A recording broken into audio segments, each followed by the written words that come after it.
Hey folks, in this episode, we revisit some of the fishing goals we set for ourselves earlier in the season. We walk through what we hope to accomplish over the summer and determine whether the goal was achieved or still a work in progress. We also cover a bit about preparation as we move into the autumn months. That's right, Pat. So make sure to listen along as we dive into some of the goals we've set for ourselves for our time on the water, as well as our preparation for the fall outdoor season. And as always, be sure to follow us on Instagram and subscribe to the podcast to make sure you stay up to date with every adventure. All right, thanks for giving us a listen. Without further delay, let's get into the episode.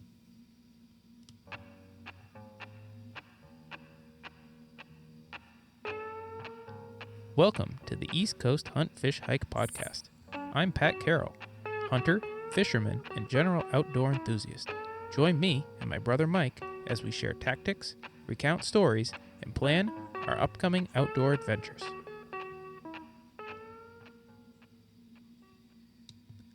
Welcome to the East Coast Hunt, Fish, Hike podcast, your home for stories and tactics in the woods and on the water. I'm Pat Carroll, and I'm joined, as always, by my brother and co-host, Mike. How's it going, Mike? I'm good, living the dream.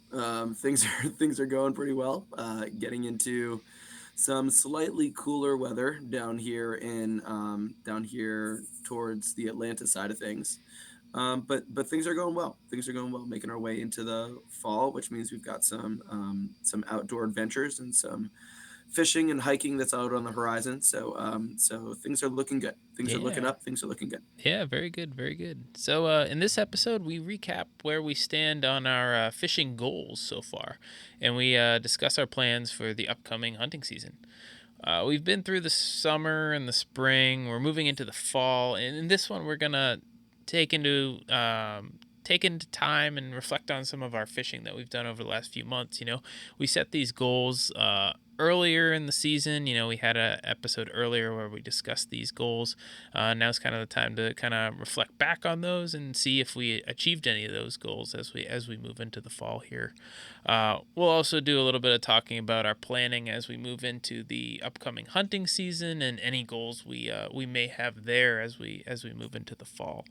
But first, let me push that social media. We do have an Instagram. That Instagram is at echthuntfishhike_pod. So yeah, follow us there. That's a great place to track down any new information from us. Follow us on our various outdoor endeavors, any fishing and hunting and hiking that we may be doing. We're going to be posting a lot of that on there. So feel free to comment, to follow us, and do the whole general social media thing. And of course, tell us how we're doing. Rate and review.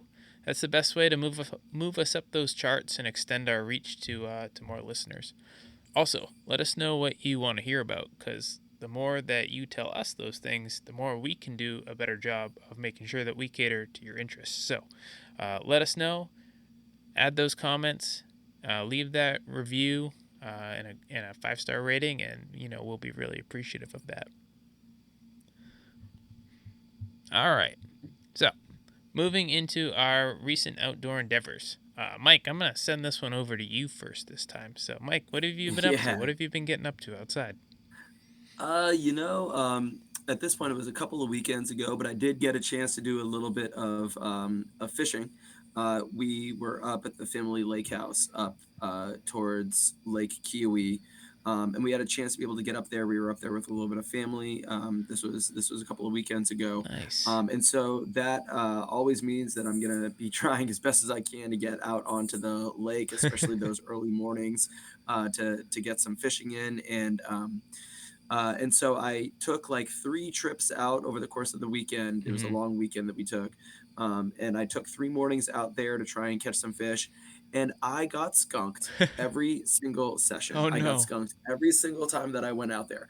I even tried to, last time I was up at the lake, when I was up there over the summer, I had even gone out. You might remember from the previous episode when we were kind of recapping our summer. Mm-hmm. I went out at 3:30 in the afternoon, and the water was choppy, and for like 2 or 3 days in a row I caught 2 fish every time I was going out at 3:30. Mm-hmm. um, And so I even went out at 3:30 a little bit. It was during some like steady, cool rain, so the conditions were great. Nice. And I got skunked every time that I was out there, and it just was it was getting like more and more frustrating the more I was out there and not catching fish. I did have my 4-year-old daughter with me for one of the trips, and we went out. We were out for a couple of hours, and of course, when you're not catching fish with your 4-year-old daughter, it turns into a nature paddle, which was quite fun as well. Hmm. Which certainly had its perks, but she was, of course, asking why we weren't catching any fish, and Dad had to say, "Well, I wish that I was catching fish, sweetheart," but nevertheless, no luck, no luck.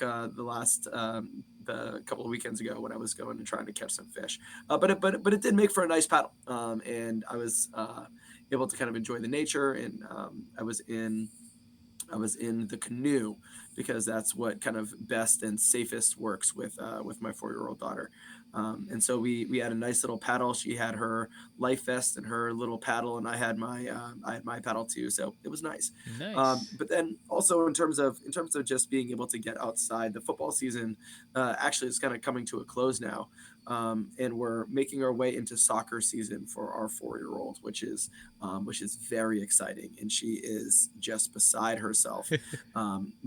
It's once a week, and we have like the 30-minute practice session before the like 25-minute game that goes right afterwards. But it's so much fun. It's absolutely adorable. There's a lot of kind of like herd hive mentality of kind of like chasing the ball Hmm. around the fields. Oh yeah. But it's adorable and it's fun, and it's a chance to be able to see my daughter out there in her element, 4 years old, being chasing that soccer ball around, doing her jumping jacks beforehand. It's really perfect. So that's it's kind of my recent outdoor endeavors. But Pat, what about you? Yeah, so for me, things I've done outside recently. Well, I decided to do a triathlon with virtually no training, so that's not something I would recommend. I'd signed up earlier in the summer when I anticipating having more time to be able to train, and that didn't actually end up happening for me. I generally do a little bit of working out in the mornings before the kiddos wake up. And I was still able to do that, maintaining my normal kind of workout schedule, but never really ramped it up to the level I needed to for the triathlon. Uh, Being an athlete in college, I'm used to being able to just like hop in the water and I'm going to be able to swim no problem, right? Because I was a collegiate swimmer. I hopped in the water after basically not being in a pool for 5 years. And I did like the first like 100 yards or so. And I quickly realized that I'm not in swimming shape anymore. And that, fighting for like a top three finish for this triathlon was strictly going to be out the window. So Yeah. I survived the swim. It wasn't too bad. Moved on to the bike. I got a calf cramp in the middle of the bike. My Oh bike no. chain fell off the bike on the bike while I was running, so I had to stop and fix that. And then I Oh got to gosh. the run portion, and as soon as I got off the bike and started running, both of my calves cramped.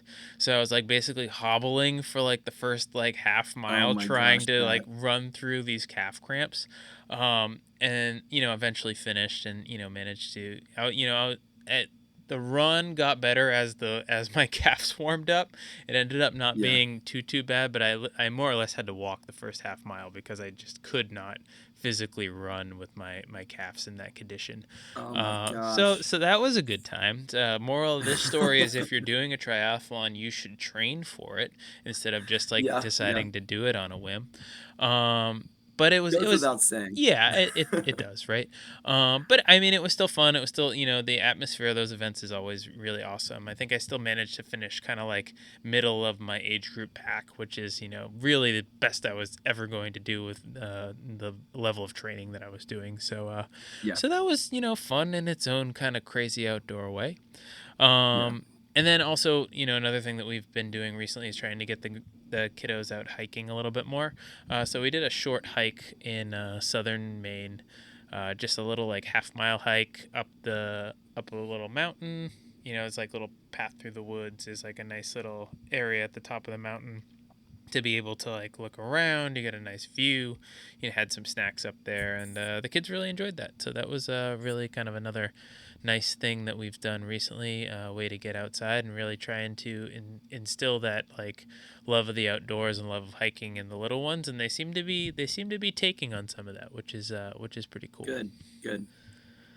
All right, so now time for us to get into some of our fishing from the spring and the summer, and discuss a little bit on where we are as far as some of those goals that we set out.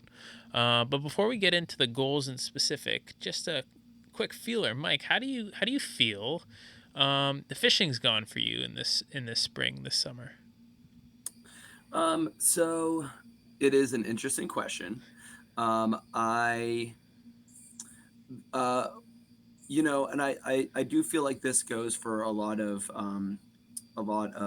hunters and fishermen that have full-time jobs and family responsibilities. And I mean, life got a little crazier and a little more sleep deprived over over the spring and over the summer than I think that I was originally anticipating. Mm-hmm. Um, probably probably shouldn't have been more than I was anticipating.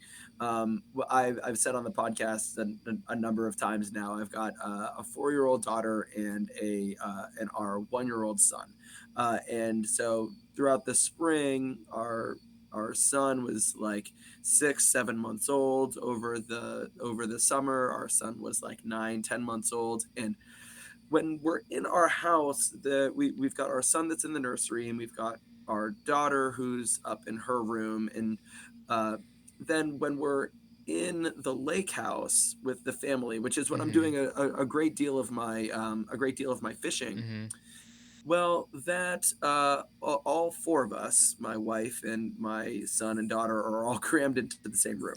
And so when that's happening, and my daughter's waking my son up, and my son's waking my daughter up, Mm-hmm. and I'm kind of like a restless sleeper to begin with. Mm-hmm. And so the I wasn't able to get out quite as often as I wanted to in the mornings.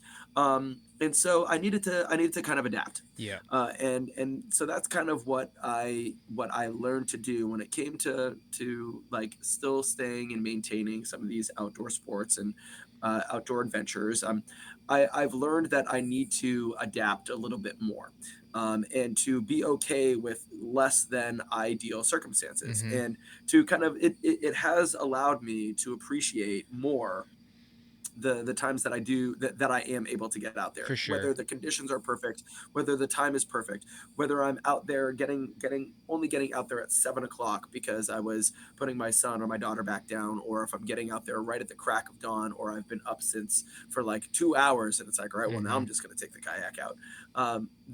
I've learned to kind of like appreciate those moments when I'm able to get out there. But what it led to was me being more successful in kind of some of those more inopportune times over the Mm-hmm. summer. I was mentioning before, even just on this podcast, I was successful at 3:30 in the afternoon out on the point, in the middle of the summer, in the like the choppiest waves and conditions that I've ever been fishing in. Mm-hmm. And so it's helped me to kind of adapt a little bit, which so there's been an adaptability during the spring and during the summer.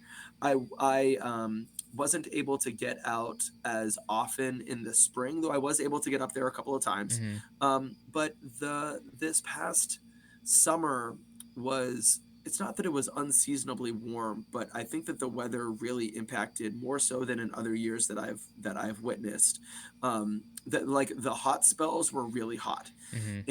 and as a result of that, I think the water temperature ended up like warming. And I think that this most recent trip a couple of weekends ago, if I think back as to why I wasn't as successful, despite the fact that I was going to a lot of the same locations and using a lot of the same lures that I always do and that I'm normally successful with, I think part of the reason that I wasn't quite as successful was because of the water temperature. And I Mm-hmm. think that when you get to the late summer, the water has just been basically like cooking all summer long, Yeah.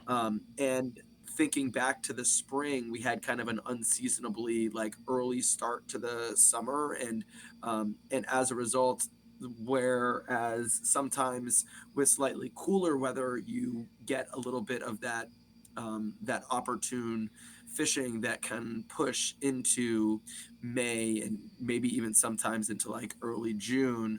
Hmm. That didn't really happen, and so May wasn't quite as successful fishing as I would have hoped. Now, when I say that, I still was catching fish. I mean, Hmm. I'm still catching them here and there, but I'm just not like reeling like 5 or 6 on a trip into the boat. Right. Um, and so I'm trying to be more intentional moving forward, and For I'll get sure. into some of that when I get into some of my goals that I'm setting. But look, anytime that you're able to get out onto the water, and anytime that I'm able to get out into water, I'm Hmm. trying to appreciate it as much as possible. For sure. And so that's part of what I'm trying to do, is to be intentional and appreciative when I'm able to get out there.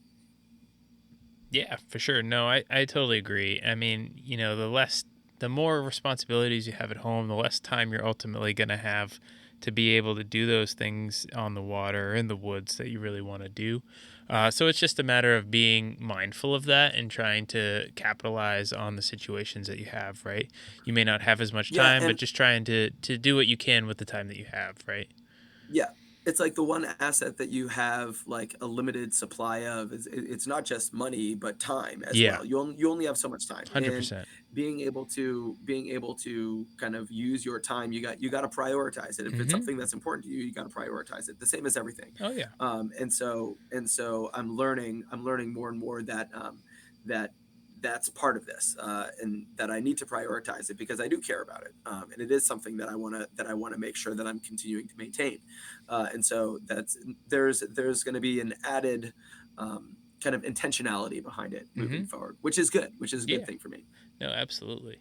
I totally agree with that. And, ultimately, if I'm going to look at my season as a whole, I agree. It's challenging sometimes to be able to get out as much as you'd like. But I think I certainly did the most with what I could. And I think I fished more this year than I have in years past. So, I mean, that right there is a success for me, uh, for sure. But moving into, some of the goals that we set earlier on in the season, I know the first goal that I had set out was to get out on the lake in the canoe. Now, we live, probably about a half mile from a lake, and, we have a canoe. We usually just like strap it up on top of the car. But this was a success here. We finally managed to get that canoe down to the lake. We haven't done that, I think, since the kiddos were born. So it's been a good 6 years since we got that canoe down to the lake, and we finally Yeah, made it happen. So that was exciting, and certainly, a goal checked off that list. And not only did we get the canoe down to the lake, but my oldest daughter caught a fish while we were in that canoe. So it was really like, the biggest win of all. It was, that was a story from a previous podcast, but we took that canoe down to the lake, did a little bit of canoeing with the girls on Father's Day, and ultimately my oldest daughter ended up catching a fish, which is really, best case scenario there for sure. So I count that goal totally complete in that regard. yeah, And then, the next goal that I had set out for myself was to catch a fish with the girls. So this one, first off, I think that my daughter catching a fish probably trumps like me catching a fish with the girls. Like I was just trying to get them that kind of fishing experience, what it's like to have a fish on the line. And, my oldest daughter, comes up with this sunfish. So, I mean, really, that was the whole purpose of that goal was accomplished in that moment right there. But also, I did manage to, while I was up in New Hampshire doing a little bit of fishing up there, I did manage to catch a small brook trout while I was with the girls. So I think in that regard, that goal is also completed for that too, just by the fact that I caught that fish. Now, granted, this brook trout that I caught in New Hampshire was tiny. I mean, it was maybe 4 or 5 inches, like could fit in the palm of my yeah, hand, tiny. And because I had to like kind of rock hop across like a little brook in order to get to the spot that was like covered with trees where I was going to catch this fish, I ended up releasing that fish before the girls really got a good look at it. I mean, I kind of like held it up so they could see it, but I ended up like kind of putting it back in the water before they were able to get, like, I wasn't gonna like cross the brook with this fish dangling from the from the line.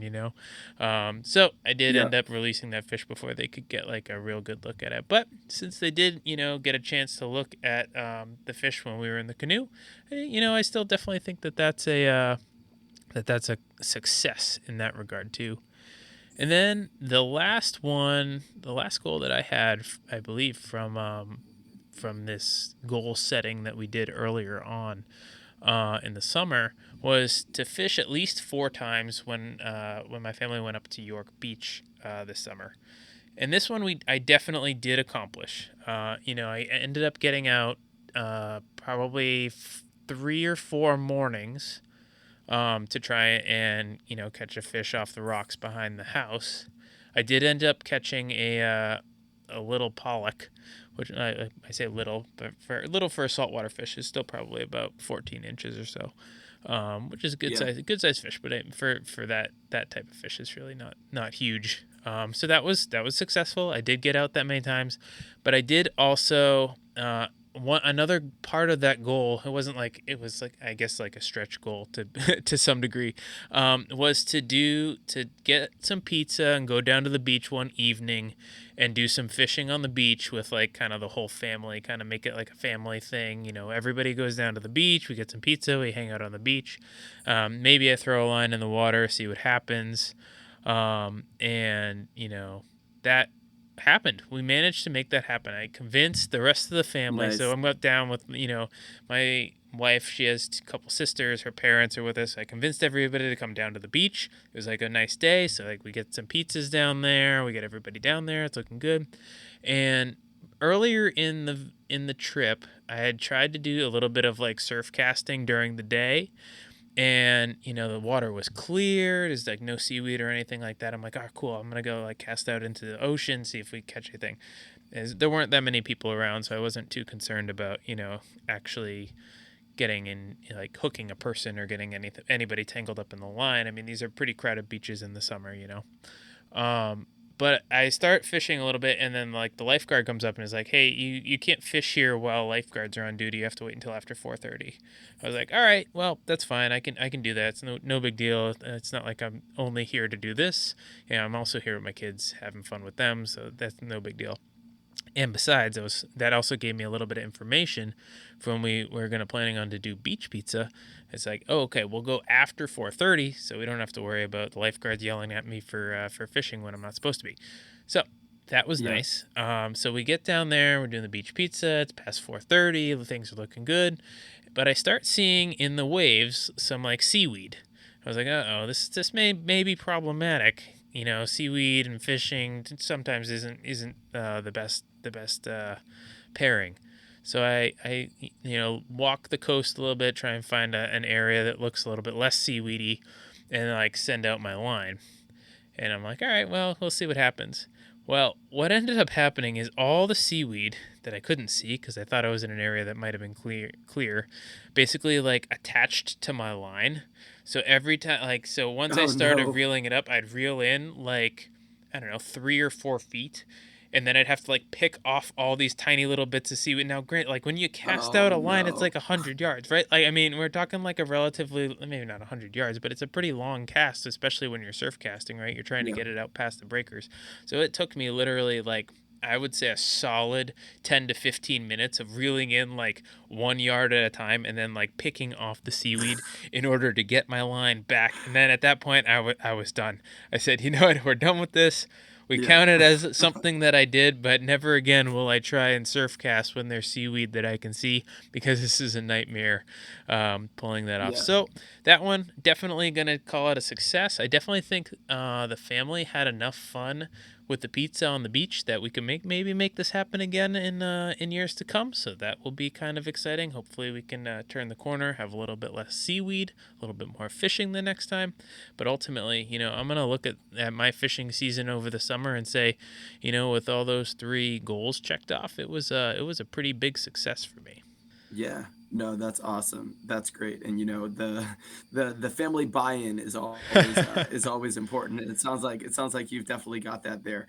Pizza goes a long way in that regard. Oh, So, that's true. so that's awesome. But yeah, in terms of my goals, I also had three goals that I set out wanting to accomplish, and I'll kind of go through them as well. So, the first was that I wanted to try out the new kayak that I got, and this was back last year Hmm. when my kayak was still new, and I wanted to try it out in a couple of new spots in some of my familiar locations. So there were a couple of spots out on Lake Kiwi that I wanted to try, and especially out on Lake Lanier. Hmm. Those days during the spring when I knew that I'd be able to get myself out onto the water, taking a personal day, going up to the launch point that I've grown fond of. That's really close to that plateau where I've caught a lot of fish and Hmm. lost a lot of lures. But I had some new locations that I wanted to try out, and so that one was a success. I did get the kayak out there onto Lake Lanier this past spring, and fished for a good chunk of the morning, Hmm. for a couple of days. For it was either 2 or 3 days, going up to my normal launch, Nice. and I had a couple of new spots that I wanted to try. I did fish them, admittedly, after the old spots. And there is kind of an aspect to, well, like, I'm sure that I would have given myself a better chance to catch them in these newer spots if I was going there instead of some of these older spots. But the old spots are tried and true for a reason. Hmm. And so I went to the old spots first, and then to the new spots. I didn't have any luck in some of these newer spots, but I'd been wanting to explore them, and I'd wanted to kind of make my way trolling around like this particular bend and do a little bit of casting and retrieving Hmm. against like this different shore that was a little bit up the way, that I thought looked really nice in terms of kind of the topography that it was that I was seeing. And so I didn't have any luck in the new spots, and all the old spots blur together. I mean, I've caught a lot of fish in, in Yeah. in them. I think I ended up catching a couple in a previous podcast. If you think back to it, there's this kind of like valley that I talk about on Lake Lanier that goes from it kind of like dips down on one side, then it's flat for maybe like 50 yards or so Hmm. before kind of tapering back up on the other side in this kind of like channel. Hmm. And so a lot of times I'll just troll down one side of this lip and then up to the other on kind of like the opposite point. And I think this past spring, I'm quite certain this past spring I caught a couple of like decent sized, good sized spotted bass Hmm. going and trolling kind of that similar area. But I got the kayak out there. I tried a couple of new spots, so I'm deeming that first one certainly a success. The second goal I didn't have much control over, but it was to catch a fish with my 3-year-old, who's now a 4-year-old. But at the time she was a 3-year-old, and so that was a success. Actually, two times over that was a success. I caught a fish with my 3-year-old. Now, that does not mean that my 3-year-old caught a fish, but I did catch two different fish while I was with my 3-year-old in the canoe up on Lake Kiwi. And so Nice. one of them was, and I know I've talked about these fish earlier on the podcast, but there were two instances that I was able to get my daughter kind of excited about those fish, and one of them was right out of the harbor, right off of. It's not right up. Well, I guess it was technically like right off of the dock, but Hmm. I kind of paddle from the tiny little mini beach. To call it a beach is an insult to beaches, but I kind of put in the kayak and kind of make my way about around the bend. So I'm paddling for like a good 75 yards before I get out to the dock where Hmm. like the boat and the rafts and everything else are. And so I've been paddling for a little bit as I pull my way like around the bend, but this bend and the docks kind of like point out to the main part of the lake. And so in terms of the topography, it's actually a really great fishing spot.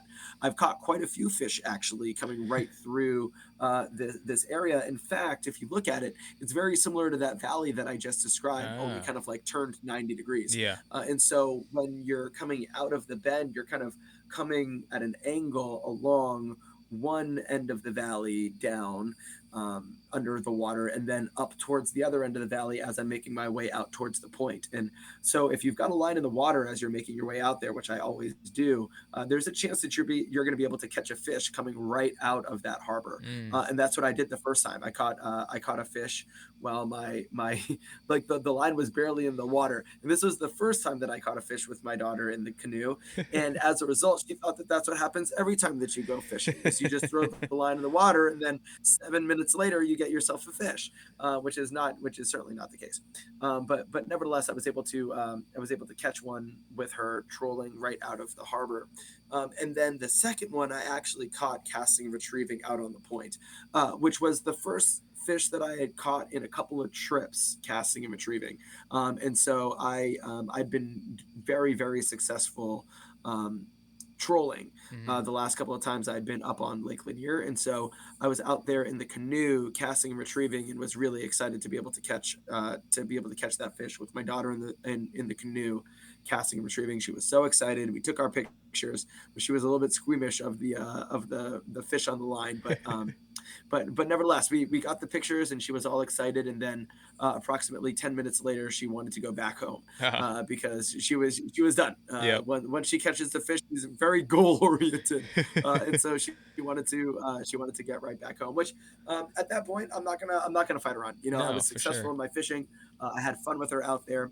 Part of the fun and part of the kind of like almost parenting responsibility is being Hmm. able to like have her out there on the boat too, Yeah. and being able to have her joining me out there on the canoe. So that was exciting, and that was successful. So I was successful in that goal as well. And then the third goal that I had was to do a little bit of river fishing, and that if I were to catch something out there on the Chattahoochee, that would be successful. But didn't even need to catch anything in order to deem it a success. I just wanted to get out there on the Chattahoochee to go fishing.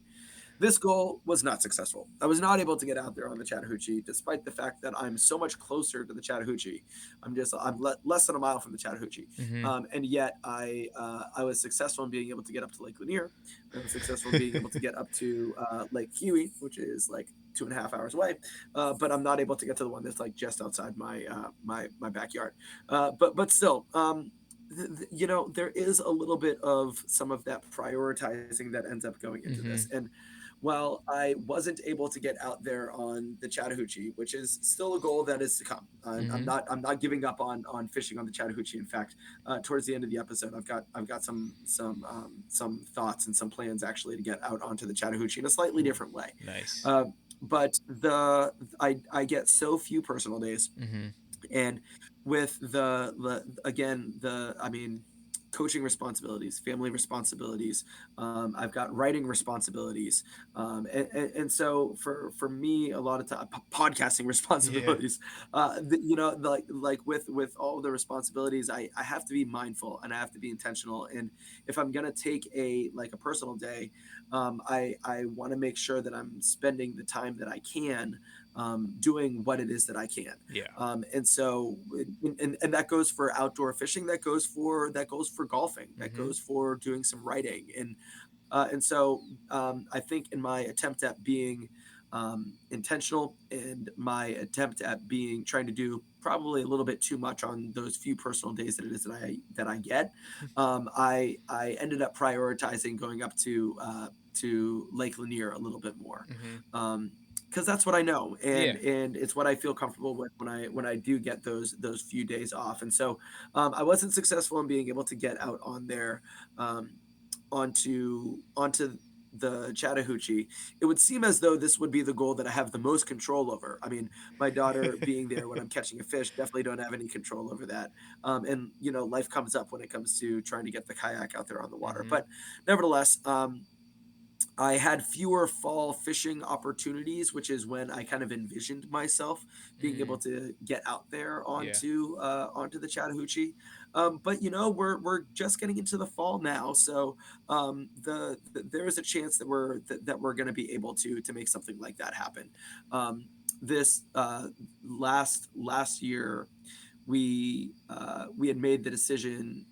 This was right before my 1-year old was born, to take a trip that we were exhausted, my wife and I, after the kid, the 3 year old at the time hadn't really been sleeping all that well, and so we were able to take like a little baby moon, and we were able Mm-hmm. to go up to Lake Lanier. This was not this past Labor Day, but the previous Labor Day. Yeah. And so this Labor Day, I was thinking maybe about using that as an opportunity to get out and do a little bit of fishing, maybe Mm-hmm. get out on the Chattahoochee. But we again prioritized a little bit more family time, and Yeah. we took a trip up to the family lake house to be with some of the in-laws and with my father-in-law, Nice. mother-in-law, some of the cousins.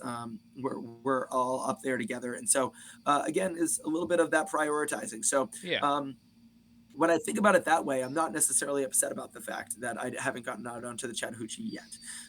But it's going to take some intentionality and some planning to do it. But that's going to remain one of my goals here for fishing moving into the next year. Yeah, So definitely. You can always just kick that one down the road, and then yeah, the fall is still young. There's still potential opportunity to make that goal a success by the end of the year, and if not, we always got next year. There's plenty of time for us to try yeah, and mhm, check that goal for sure. off, right? So Yeah, I'm promised by everybody that the kids are eventually going to sleep, and that eventually we're going to be able to get ourselves into a position where I'll be able to get out there on the water a little bit more. But nevertheless, it's good, and we're just in a phase of life right now where things are chaotic, and I was saying to my wife not that long ago that like my plate is more full than it's ever been, but that's not a bad thing. Like yeah, I'm like I love everything that's on my plate. It's like exactly, it's like a Thanksgiving meal. Like I love my stuffing, I love my turkey, I love my gravy. Like everything that's there, I love. for sure, But it, everything is taking up room on the plate, for sure. right? And so it's definitely it's something that I'm going to be mindful of.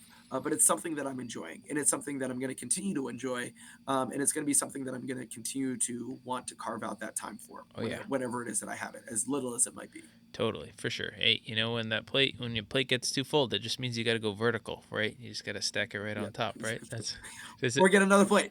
Hey, there you go.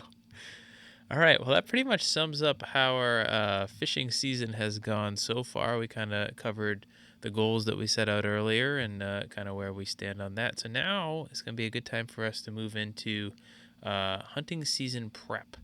So I know personally, I'm a big hunter. I enjoy hunting. I spend a lot of my free time thinking about hunting and ways that I can improve my potential success with the minimal amount of time that I end up in the woods. So definitely the hunting season prep is definitely something that I think about a lot.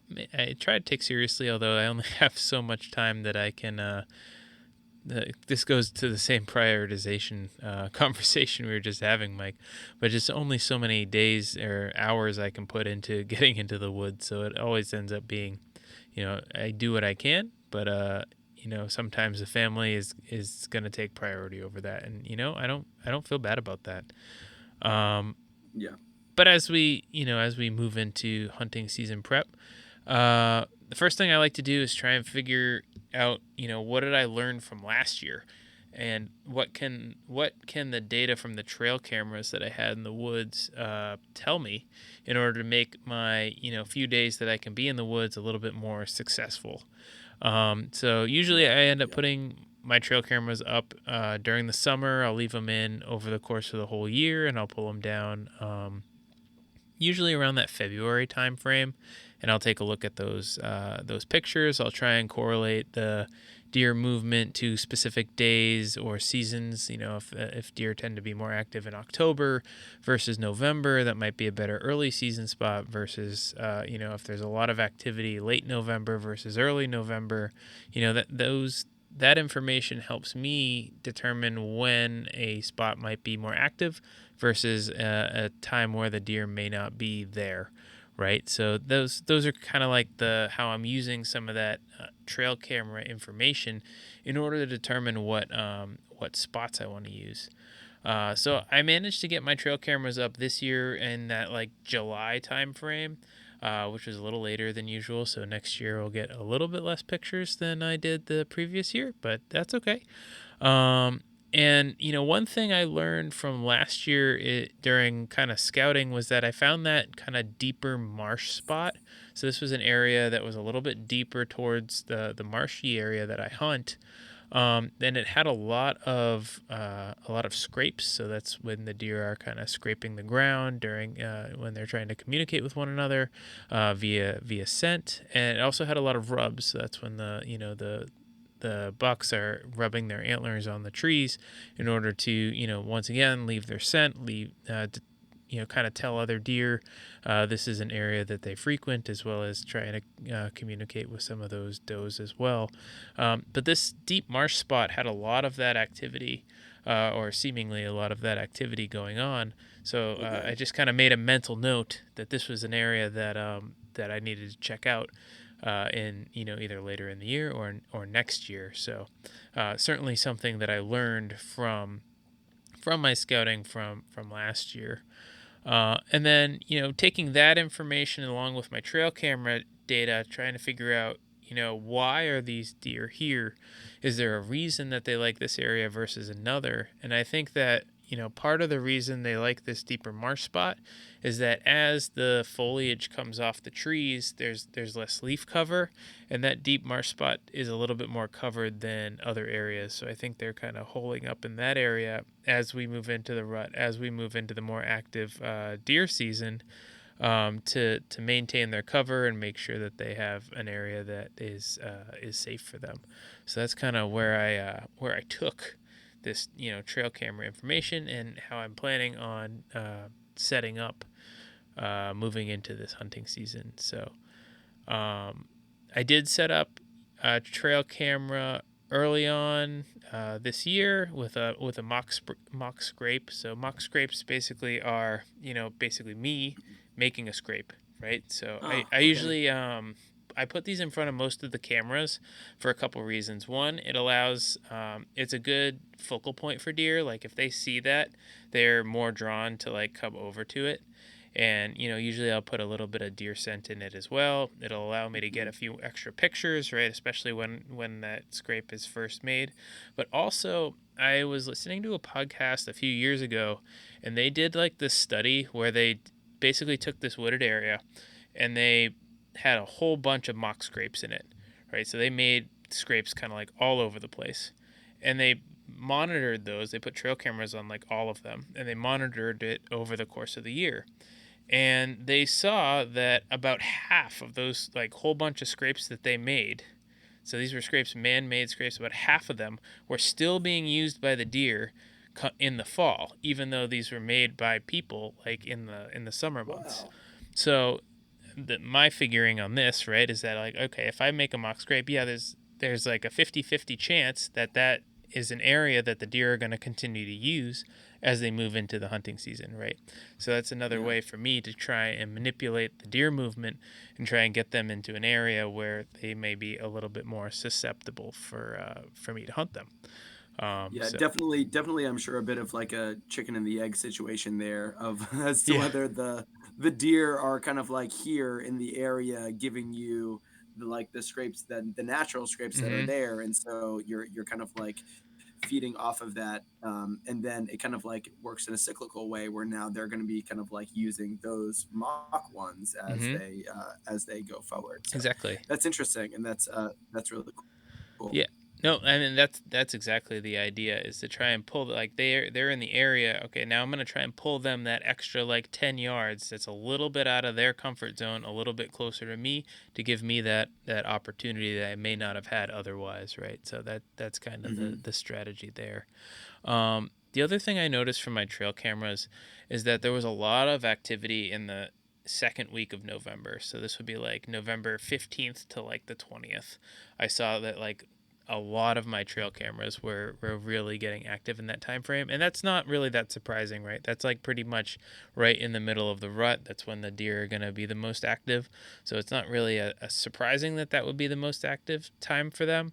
I did kind of think that my areas were a little bit more active in the beginning of November versus that like second, third week. So that does allow me to kind of pinpoint if I'm only going to be in the woods, 3 or 4 days.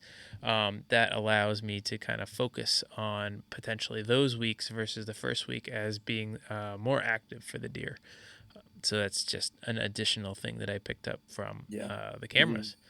When we're trying to be as intentional as we are about when it is that you're gonna be taking those days, it's Mm-hmm. kind of like if I were to be able to know in advance the water temperature that would be the third week in March versus the sixth week. No, we don't have 6 weeks in May, but the second week in May. Mm-hmm. Being able to know what the activity is going to be like from last year is definitely advantageous Mm-hmm. to be able to prioritize some of that time. Now, I would imagine if you've got a chance to be able to take a day off to go hunting in the second week of November or in the last week in December, probably going to want to try and prioritize that second week in November if you know that there's going to be a little bit more activity during that time. Yes, 100%, and that's exactly what I'm trying to get at by looking at some of this trail camera data. Now, granted, I'm looking at such a small snapshot of what the deer are doing, right? I'm looking at a very finite, focused area. So yes, I'm seeing that they might be more active in that like a specific spot the second week in November. That's not to say that the deer isn't walking on the other side of the tree, in early November, right? I mean, they could be there as Right. well. It's just using the information that I have in order to try and make the best decision that I can based on that information, right? Yeah. Um, but in addition to that, right, or I guess kind of going along with that, I've kind of narrowed the areas that I'm hunting into like four major areas, right? So there's this like deep deer. I'm calling it the deep deer spot. This is the area that I actually harvested the buck a couple years ago.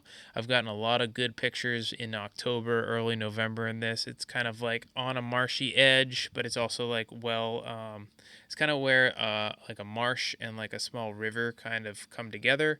There's a lot of good cover there. There's a lot of good natural browse. So I've seen a lot of good deer pictures there, and I've also had some pretty good encounters there too, as well as harvesting that buck a couple years ago. So definitely one of the spots I'm gonna be looking into.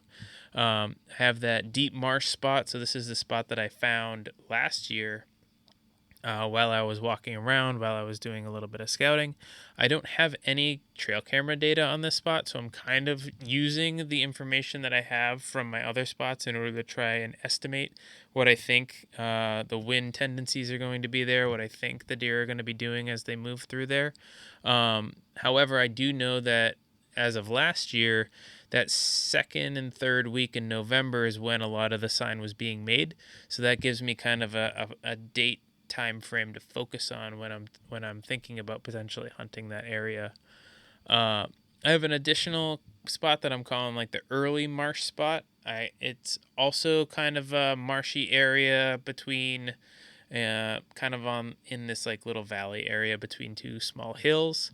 In this area, I've gotten a lot of good pictures last year, but previous seasons I hadn't gotten as many pictures there, and it usually is better in the early season. So that kind of early November, Mm, late okay. October time frame tends to be the best for this quote unquote early marsh spot.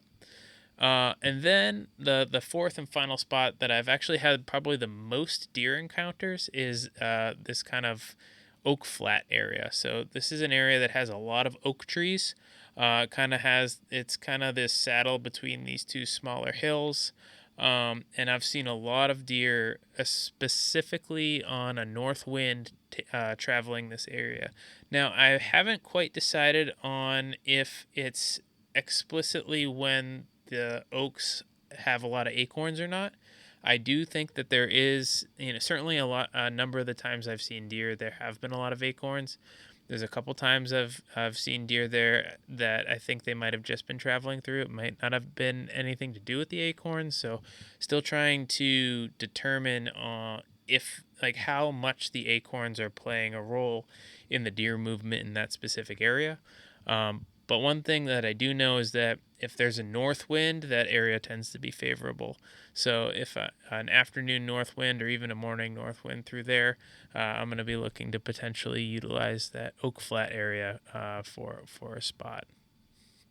So, two questions there. One, you're talking about the early marsh being better in the earlier part of the season.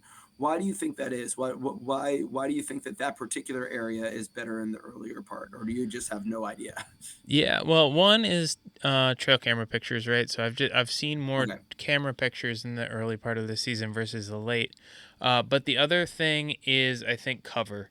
So in the early part of the season, right, there's more foliage, more leaves on the trees, more of those smaller leafy bushes or brush is like right at deer height, and as it moves from October into November, more of those leaves fall down, providing less cover. So I think that area tends to be like it's really hard to walk through there in the early season. Like the brush is like really up Yeah. to your shoulders, right? So if you're a human or a predator, right, it's harder to walk through, it's harder to see deer. Whereas as you move into November, it's a lot clearer, a lot easier to walk through, and you can see the deer a little bit easier. So the deer know this, right? They realize, well, this area is less safe now, so they're less likely to spend more time there because they're more likely to run into a predator, right? So I think that's it, That makes sense. That makes right? sense. And then my other question was, you're talking about this Oak Flat area and talking about the north wind being used favorably. Why is that? Why is a north wind more favorable to you in that area rather than some other direction? Well, comes down to a couple things. One being that most of the time that I've seen deer there, it's been when there's been a north wind. And the reason for that, I believe, is because the trail that's usually running or that most deer are taking in that area is a trail that's running north south. So if there's a north wind, those deer and their deer are coming from the south, which usually they are in this instant, right? They're keeping that wind in their face, right? So they can smell anything that's potentially in front of them because that wind is making sure that they can smell anything that they're walking up on, right? So it allows them to have the wind in their advantage, and it allows them to maintain that safety factor as they continue northward, right? So Yeah. that's generally the reason why I think that I've seen success in that. Now that makes it a bit of a challenge for you as the hunter, right? Because that means that the deer is walking with the wind in their advantage. So as the hunter, you have to try and find a way to kind of cut Mhm. that corner. Can you find a spot where you can set up that the deer still has that north wind advantage, but you're a little bit off to the side, so they're not going to smell you by the time that you have a shot opportunity. That tends to be Yeah. the goal there. Okay, that makes sense. That makes sense. Yeah. So, Mike, I know we've been talking a bit about hunting here, but moving into the fall, what is your activities looking like? What are you planning as you move into the fall? Yeah, going into fall, and then also a little bit into kind of like the spring and early spring months. I want to get up into Lake Lanier for some crappie and smallmouth spawning season. And the spawning season for both smallmouth bass as well as for crappie, which are these really delicious kind of almost like flatfish, Hmm. but they spawn a little bit on the earlier side, and so like it wouldn't be uncommon to have like a spawning season starting as early as kind of like early March, even like mid March. I think one year, my father-in-law and my brother-in-law and I actually went up towards not towards Lake Lanier, but up to Lake Hartwell, which is a little bit further Nice. north. Hmm. And I think that Lake Lanier being a little bit further to the south is a little bit more prone to some of when you're fishing in the spring, things get a little bit on the earlier side, Hmm. just by virtue of kind of the location and the temperatures and Yeah. and so I if I can get out there for a little bit of that earlier part of the season, that would be something that I would really like to do, because when it comes to the personal days that I end up taking them in like early June Mhm. and late May. Why? Because that's when the school year ends, and I know for certain that these personal days that I have are going to end up vanishing if I Mhm. don't use them. And so I end up being very cautious with them and not using them. And then my last like 3 weeks of the school year, I take 3 personal days and I go fishing a whole bunch, and Mhm. and it's great. But it's later in the season for some of these newer types of fish that I'm interested in trying to fish. So Mhm. so I'm interested in taking some of those personal days a little bit on the earlier side when that water is a little bit cooler earlier in that spawning season, in March rather than just waiting until just June when I'm taking some of these later trips. And Yeah. so some of what that's going to mean is I do want to give live bait another try, and part of what that is going to entail is that I must minimize my equipment. Mhm. If I'm going to be going out there on the kayak that I have, I need to reduce the size of the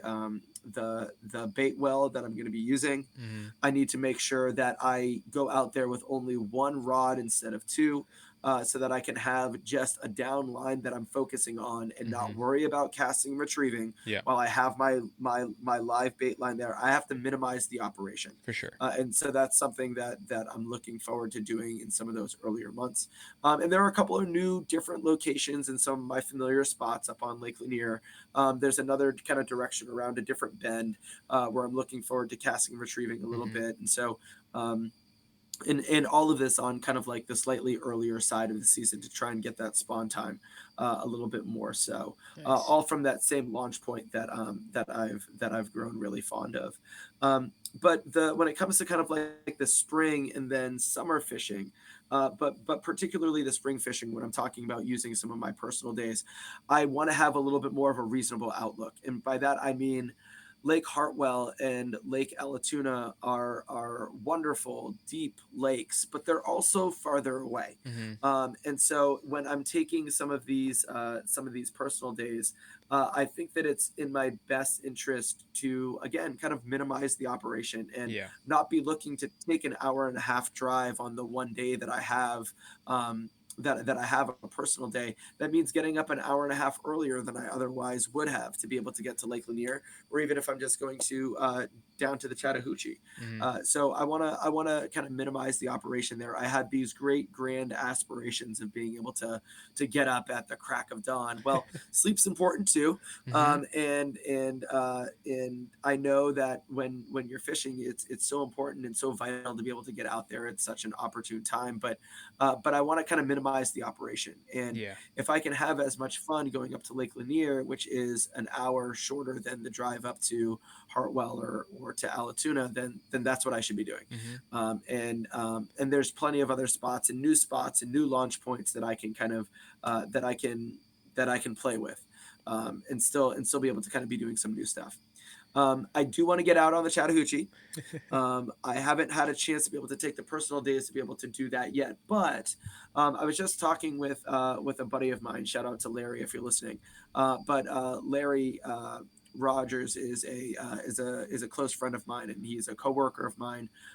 We coach together, we work together, we Nice. co-moderate a young men's mental health awareness initiative that we do Mhm. on campus.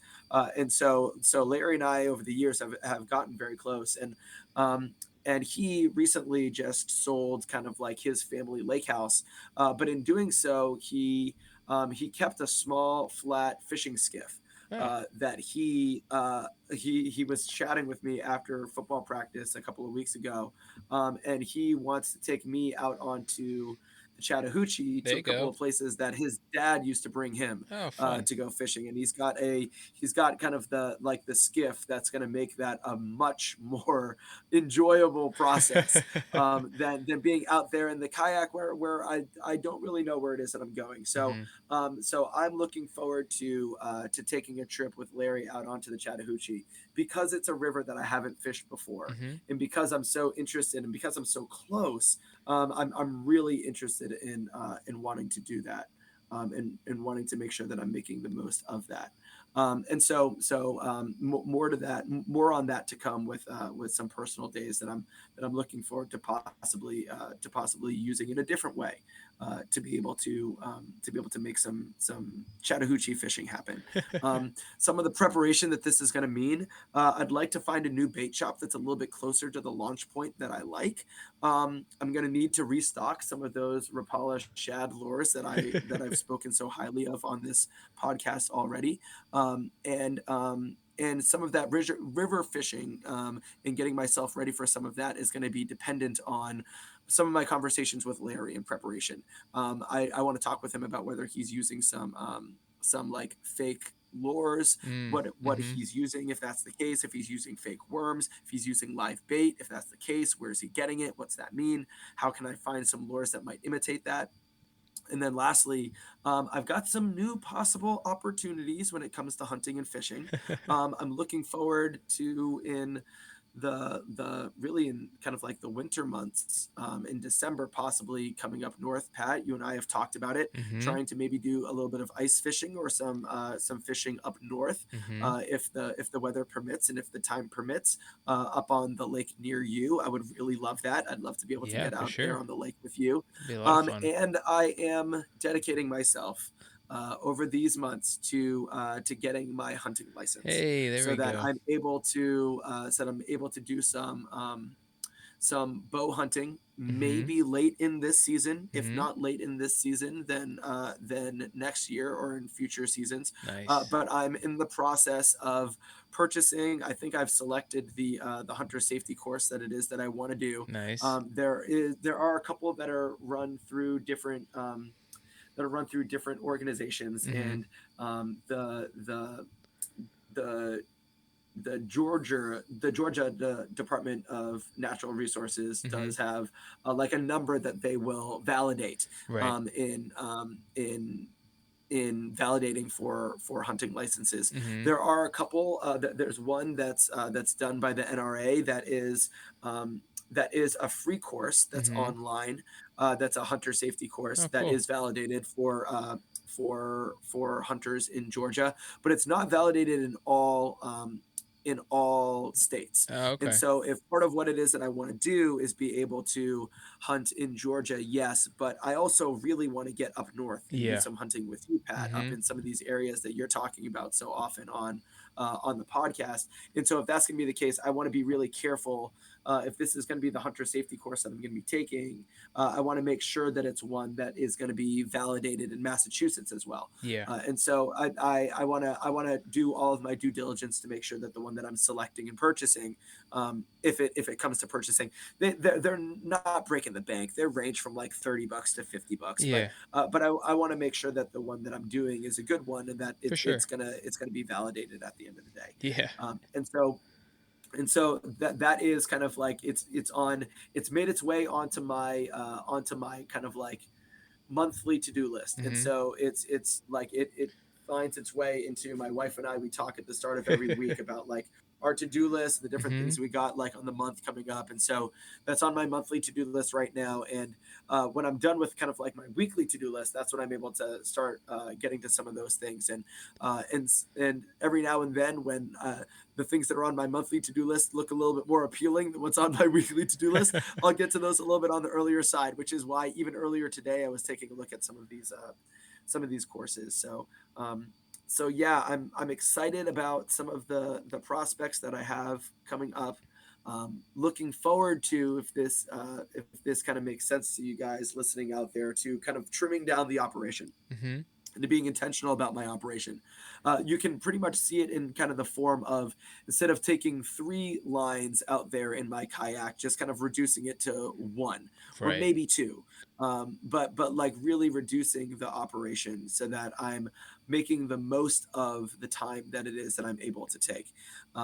Because I had a lot of fun this past year, this past spring, this past fall, and this past summer, being able to get out there on the water. And it's definitely something that I want to prioritize. And as I'm prioritizing it, I want to make sure that I'm doing it in a way that is reasonable.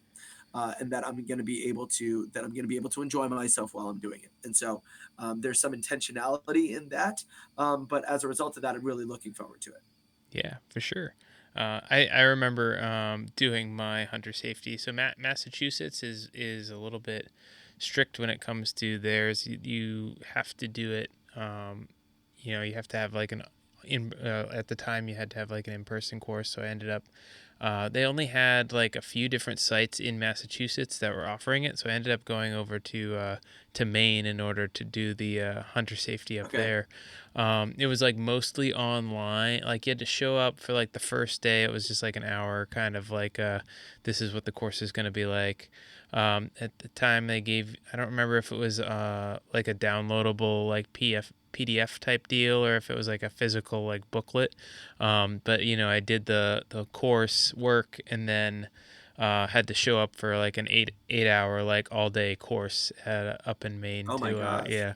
to do like they that course had like orienteering, so like how to work on like a map and with your compass and make sure you don't get lost in the woods, like old school compass work, and then making sure you had to like bring Yeah. a like a safety kit or like an emergency kit, like, and with all like the appropriate things in it to make sure that you're not gonna like go out into the woods with like nothing in your bag or anything like that. So it's informative and pretty interesting actually too, which is pretty cool. But certainly something that I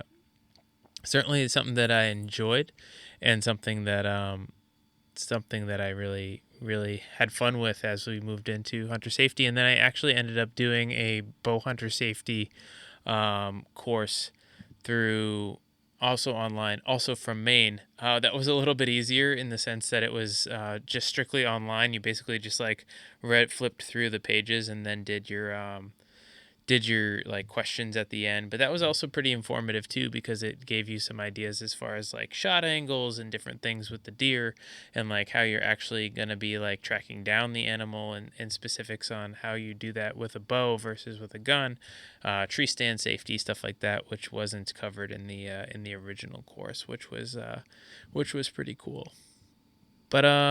But yeah, Mike, I think on this one, I think we've covered a lot of what we were hoping to do here. We went through our goals for fishing. You talked a little bit about our prep as we move into the Mhm. hunting season. Any other thoughts on this one before we close it out?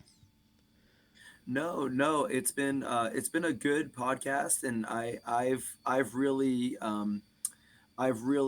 it's been really helpful to me to be able to sit here with kind of like I'm a big outliner when it comes to my writing, when it comes to kind of like I was just talking about every week my wife and I sit down and kind of like outline the meals for the week and our to-do list for the week and things that we got on the horizon. And I'm a big outliner. Mm-hmm. And so it's been really helpful to me, actually, this podcast to be able to kind of like sit down here and see some of those goals that I was able to accomplish from last time, and seeing where some of that was successful.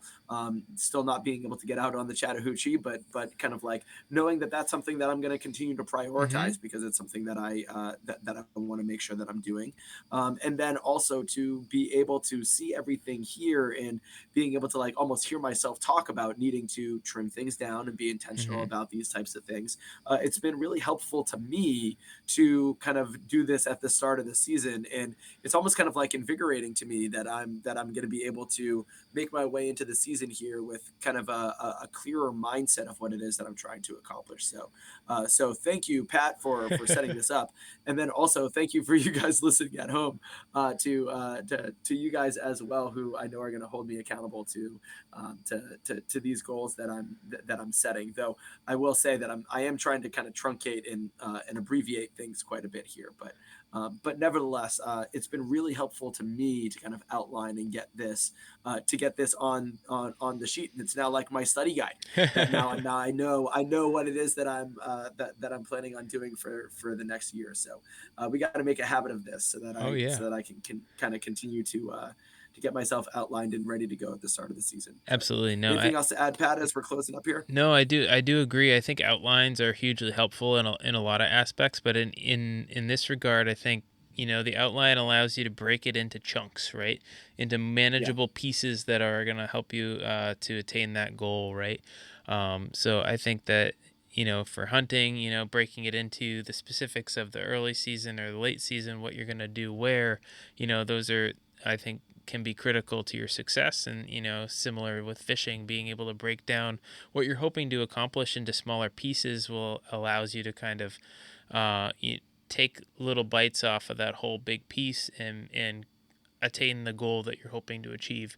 So I think it's really important. And as you said, Mike, having having other people to hold you accountable to those too, voicing those goals out into the void and being able to have them out there and solidified on tape to make sure that we can look back at them and say, yes, this is what I had said.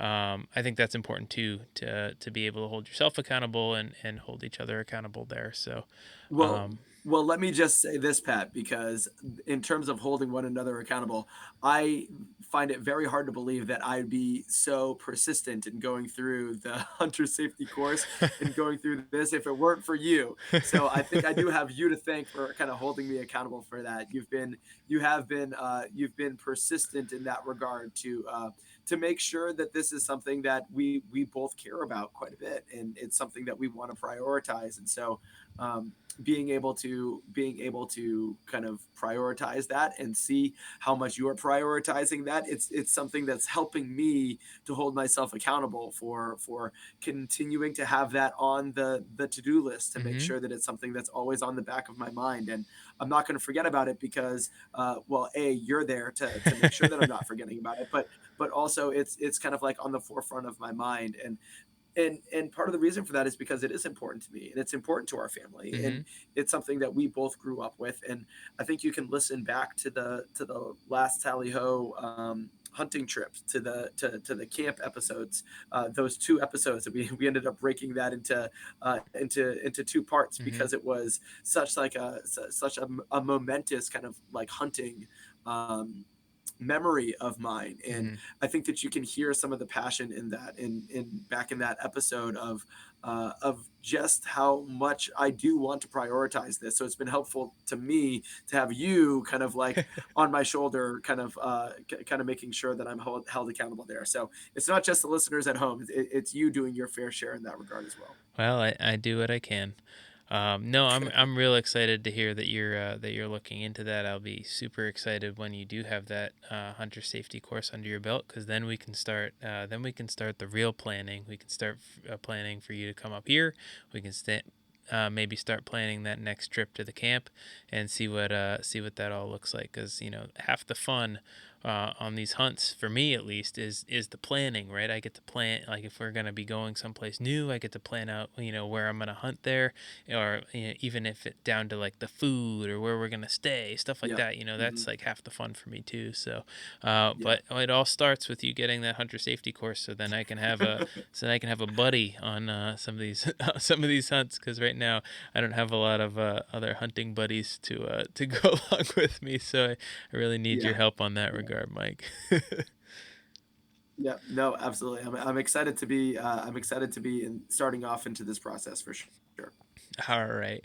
Well, that's great, Mike. I think we covered a lot here on our fishing and our hunting. Super excited as we move into the fall. Last thoughts here, Mike? No, no, I'm really excited to be able to get out there onto the water, be able to get some of this be able to get some of this fishing in. And the more that I'm kind of like taking a look at this page as we've in all of our notes here, Pat, that we're looking at, I'm noticing more and more that for me it's kind of part of that planning aspect too, Mm-hmm. where the like once I'm out there on the water, I'm finding that I like obviously I want to catch a fish when I'm Yeah. out there on the water, but it's part of the reason why you're there.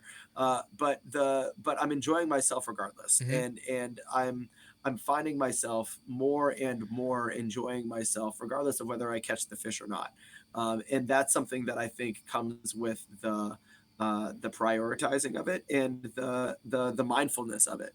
And so I'm as I'm kind of like scanning back through this page, looking at some of the goals that I've set up, and not nowhere here is it dependent upon me catching a monster fish, right? It's all in a way, it's all like achievable, and it's all Yeah, within my control for sure. to be able to get into these new locations, and to be able to, whether it's that's new locations on Lake Lanier, whether that's getting out onto the Chattahoochee, whether that's getting this hunter safety course done. Mm-hmm. There are things that are within my control, and so those I think are the best goals, as I'm looking out into this season that is to come. But what about you, Pat? Any final comments? No, I think that was that pretty much covered it. I totally agree.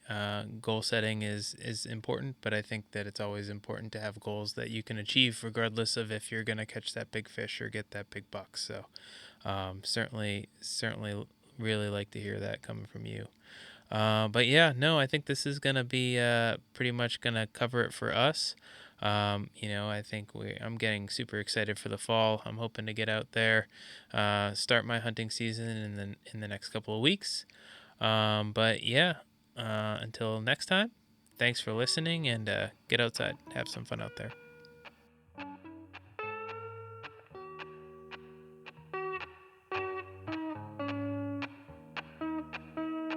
Thanks for listening to the East Coast Hunt Fish Hike podcast. If you have questions, comments, or have an idea for an episode, feel free to follow us and reach out over social media. Don't forget to rate, review, or tell your friends about the podcast. And until you hear from us again, get outside, have some fun out there.